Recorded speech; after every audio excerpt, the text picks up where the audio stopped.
presented by Master Ranveer Sharma, Khedi Damkan.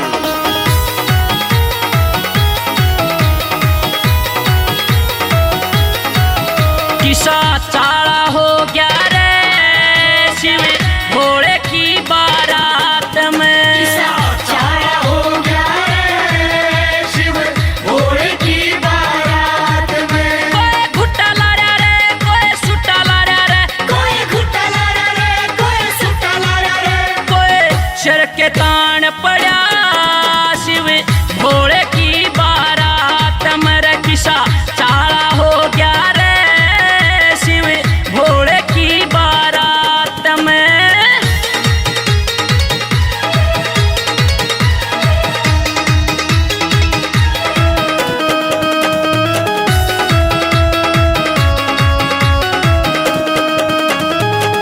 आगे आगे शेर भगेरे पाछे भूत बराती। आगे आगे शेर भगेरे पाछे भूत बराती। नंदी ऊपर बैठा भोला गल में नाग फुफाती। आगे चले जक्का दाता पाछे चले भैरो बाबा। आगे चले जक्का दाता पाछे चले भैरो बाबा। काला कुत्ता साथ में शिव भोले की बारात में। रे किसा चाला हो गया रे शिव भोले की बारात में।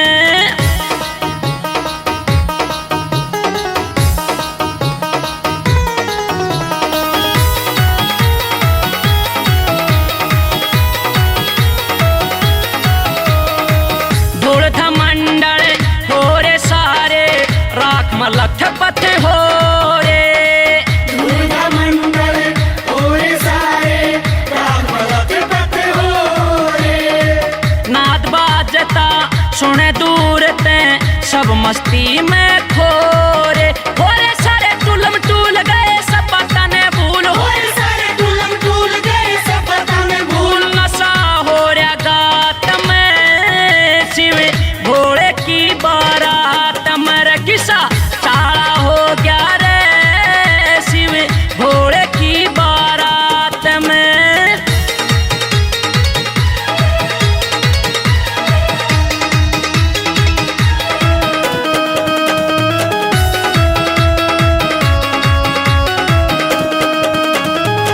बारोठी पे सखी सहेली खागी देख चंबा। हाँ बारठी पे सखी सहेली आगे देख चंबा।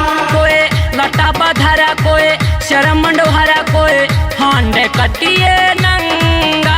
जाके गोरा ने बतावे वो तो डमरू बजावे। जाके गोरा ने बतावे वो तो डमरू बजावे। तेरे शूल हाथ में शिव भोले की बारात में। रे किसा